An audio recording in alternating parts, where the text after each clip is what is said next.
Guys, how are we doing? So I wanted to do part 4 as a live video, mainly because I didn't film it today. And I wanted to keep the flow going. So we've done part 1, 2 and 3, and in the previous, if you look in previous posts down the timeline, you'll see I've done a couple of written things on part 1 and 2 about reaching your potential in the areas that you can reach them.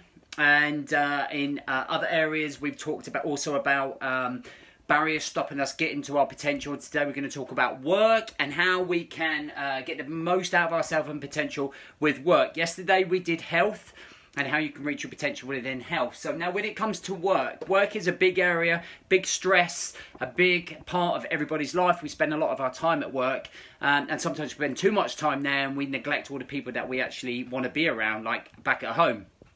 Sometimes that might be on purpose.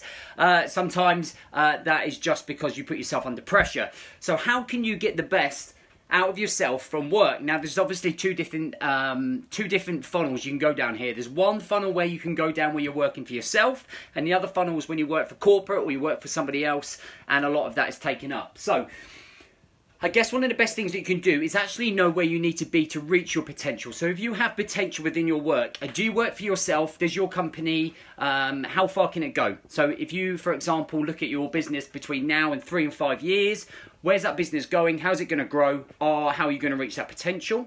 If you work for somebody else, whether it's corporate, whether it's in a cafe, whether it's McDonald's, you know, do you want to make your way up to manager? Do you want to be a manager of a cafe? Where's your vision? So understanding your potential, first of all, comes from having a vision of where you see yourself in that 3 to 5 years' time. And that's really important, because if you don't have that, you don't really know what your potential is. You don't think to yourself, oh, what is my potential? What can I get out of this? What's the highest I can go? So first of all, write down your vision. It's got to be 3 to 5 years. There's no point in just doing it 3 weeks, 3 days. All right, what do you see yourself going on down the future? All right, and then you can reverse engineer that. So once you have your vision, look back at where you are now, reverse engineer, and then you plan forwards. Now, there's no point in trying to plan 3 to 5 years, because the goals might change, the visions might change, right? So what you might have is a 12-week plan. Let's say you have a 12-week plan, which obviously in the working world is a quarter. And in that 12-week plan, you might do one task that leads you towards your vision. So if your vision is, let's say you work for a company, you have 200 clients, 200 customers, and you want to take that up to 400. Within the first quarter of you setting your goals and your vision, you might say, I want to gain 50 new loyal customers. That's my aim, that's my target, that's my potential, that's what I'm reaching for, and that's what I'm aiming towards. And that's where you come to planning. And planning allows you to reach your potential, because you know what your potential is, you plan to reach that, and you've got to keep working towards that and striving towards that. Then it comes in time management and work efficiency. So when you work to your potential and when you're trying to control your work and not let it dominate you and overload you, you have to understand that you have to get the balance right. Balance, work efficiency and time management, because you can't always be working. You can't always be staying in the office till late. You can't always not be at home.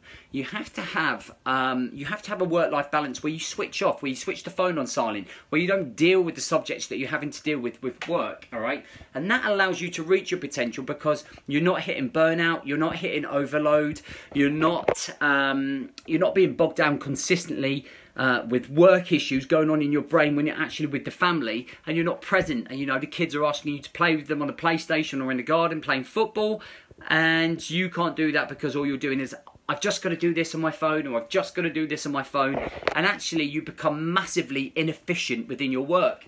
And that's when you become really overwhelmed, really stressed. That's when that then leads onto your emotional eating, your emotional drinking. And then you get home, you have some beers, you drown out all the pain and all of the circle of mayhem within your life. And it all stems from work. But if you can get your time management right, you work efficiently, balance and plan. And all of those 4 things lead to your vision.